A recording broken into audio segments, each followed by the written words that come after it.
Hi, this is Nurse Choma, your NCLEX prep coach. So today we're going to be talking about body systems versus the categories.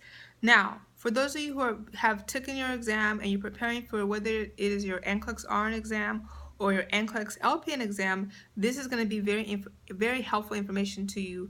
And if you haven't passed, hopefully this video will give you some insight and some understanding of why that is.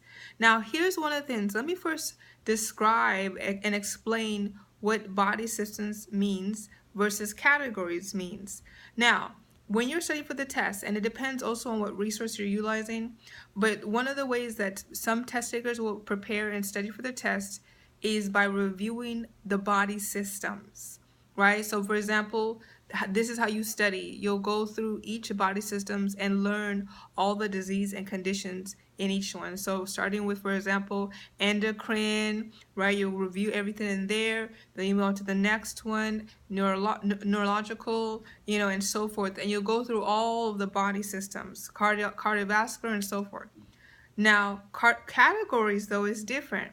Categories is where you're studying by the individual categories of the NCLEX exam. So this is going to be health promotion and maintenance, reduction risk potential, pharmacology, and etc. Here's the thing.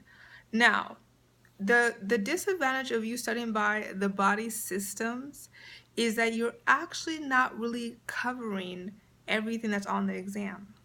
Hear what I'm saying? You're not really covering everything on the exam. When you think about it, the role as those of us who are nurses, especially the RN, we're not really supposed to know every disease and condition out there. No, our focus needs to be more so with knowing how to monitor our patients, how to respond if something goes wrong. What the concern needs to be for our patient, not necessarily knowing every single disease process out there. And the issue that I found with many people, when you have a weak foundation in the content, whether it's because of multiple reasons, but when you have a weak foundation really in the content and now you're trying to study all the body systems, the issue is that your focus is not very targeted. Your focus is not very targeted, meaning that you're more focused on trying to memorize the disease processes, not really trying to understand how everything connects, not really understanding what the bigger picture is. Your focus is more so on memorizing facts, and the issue with this is that it removes critical thinking. Because think about it. If I'm focused on knowing every single disease, every single symptom or treatment for a specific disease in each of the body systems, I'm not really, I kind of missed it because I didn't really address safety infection control.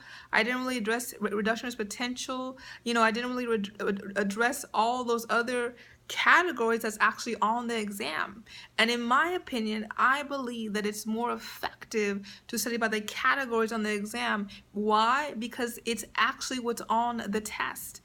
Why not study in alignment to what the categories of the exam is? Why deviate from that?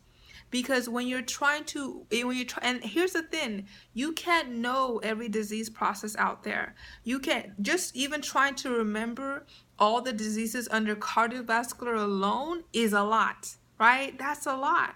And I found that many people, they forget easily when they're studying by the body systems. But when you study by the categories, now you know what the focus needs to be.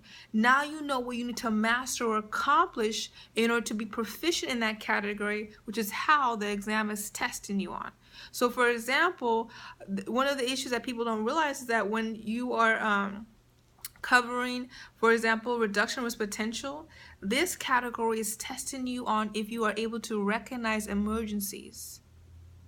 Recognizing emergencies, which is significant as a nurse. So, but when you're studying by the body systems, though, it pulls away from that because you're just trying to focus on learning all the facts.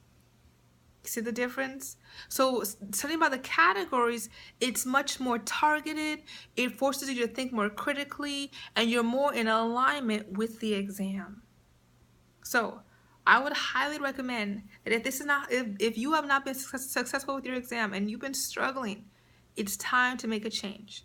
And it's time to switch some things up. And this might be your solution.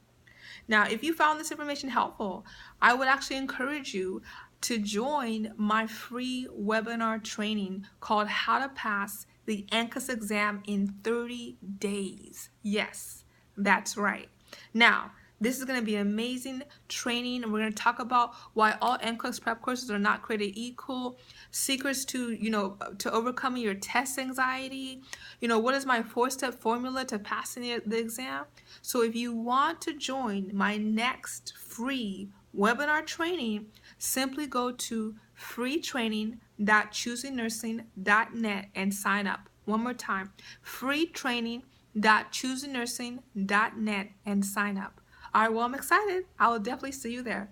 Have a wonderful rest of the day, and thank you again for watching this video. And please share this video if you haven't already. All right, bye-bye.